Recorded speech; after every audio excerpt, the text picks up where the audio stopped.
Hello everyone, this is Daneyal Lari, and today I'm going to start the Python tutorial video series.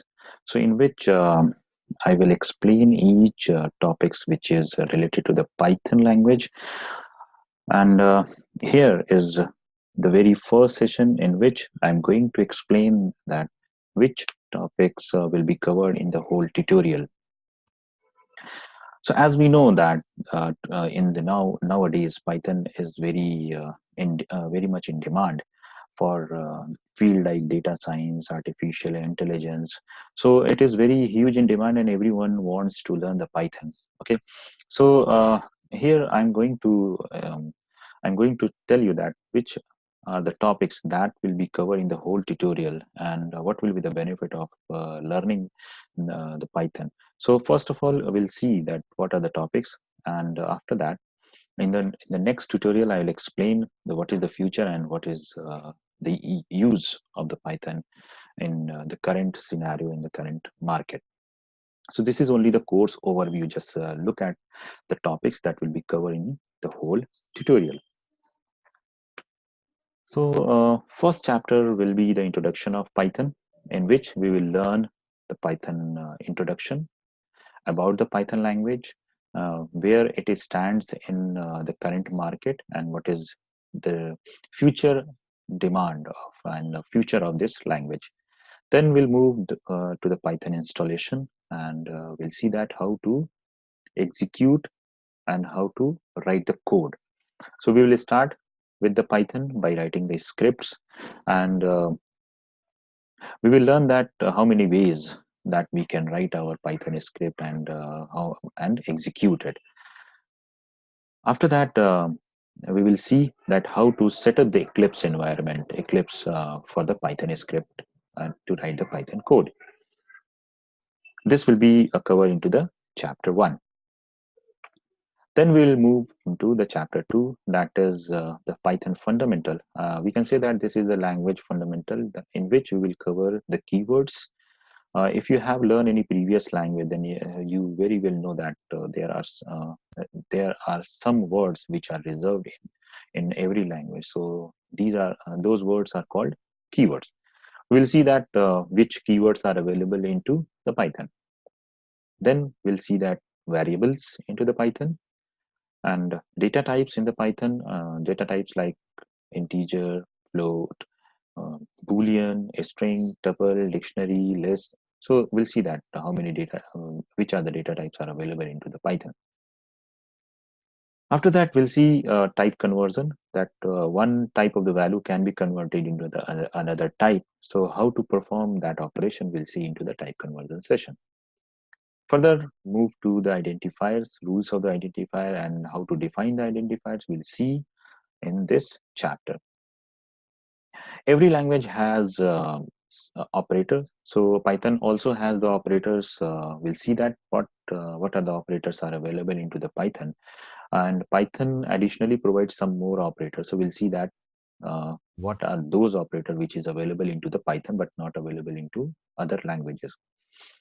Two very important functions that is available into the Python. One is called the ID, and second one is the called type.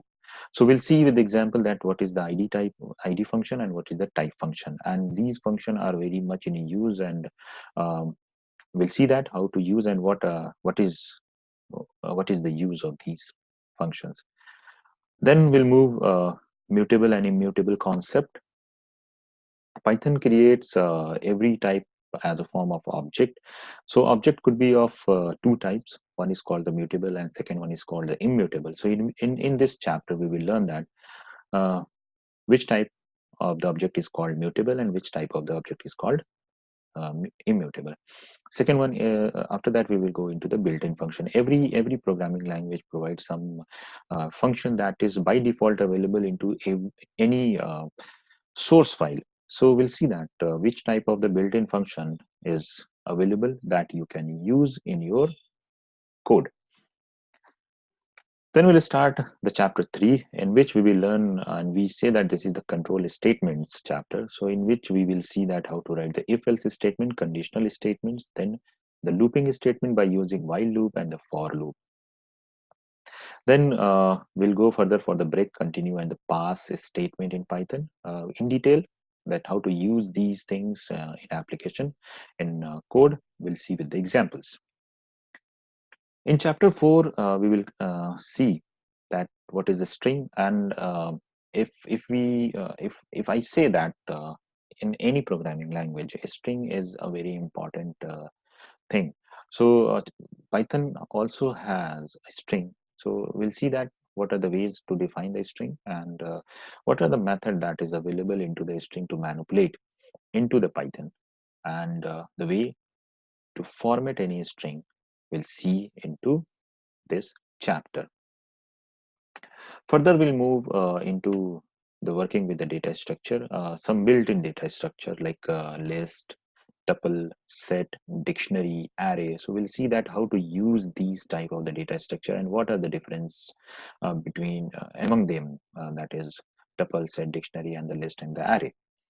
And it is very much important, these data structures, to write the effective code in Python. In chapter 6, we will see the functions and the modules. Python provides a functionality that you can define your own function. So how to define the function and how to call in your application. What are the types of the argument that we can pass into the function, we'll see. Recursive function, how to create it and how to use it. Python also provide one way that you can write the anonymous functions. So we'll see that how to write the anonymous function using the lambda expression. Then one function is there is called the higher order function. We'll see that which type of the function is called higher order function, and this type of the function is available into the Python but not supported by any other languages. So we'll see that how to use the higher order function in Python. And as we know that we can declare any variable as a global, local, and we can define the variable uh, in our application. So which type of the variables are called the global and which type of variable are called the local and non-local. So we'll see with in example, and we'll see what is the global keyword to access any global variable. Further, we'll move to the modules. Yes, there are modules which are available into the Python that is called built-in modules. But you can define your own modules, and how to define and how to access those modules in your application. We'll see that what are the different ways to access the modules.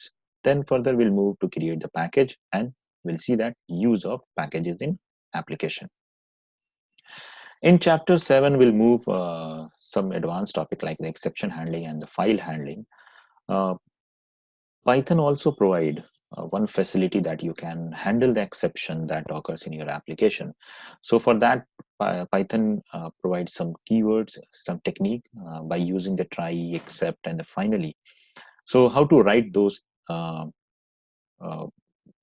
syntaxes, those codes in application, we'll see with examples. And also we'll see that user can define your own exception. So how to define the user defined function in Python, we'll see in this chapter.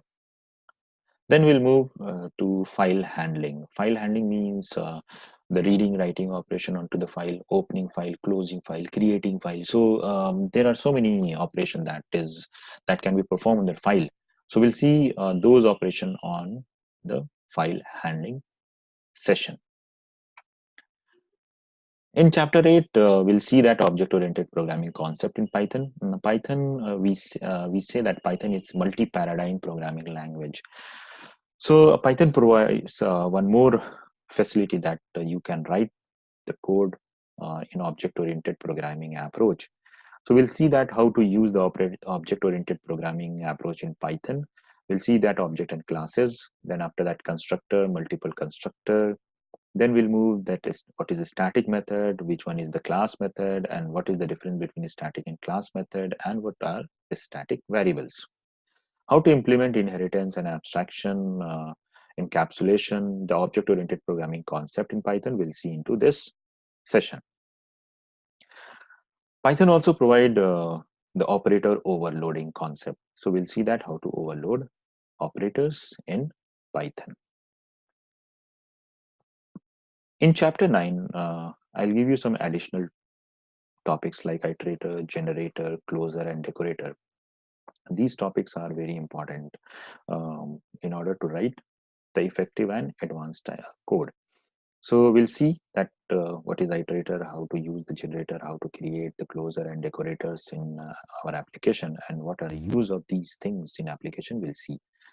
Further, some more topics are I will cover, which are called like regular expression, that is RE module. But these are some basics that everyone should know before going to write any code into the Python.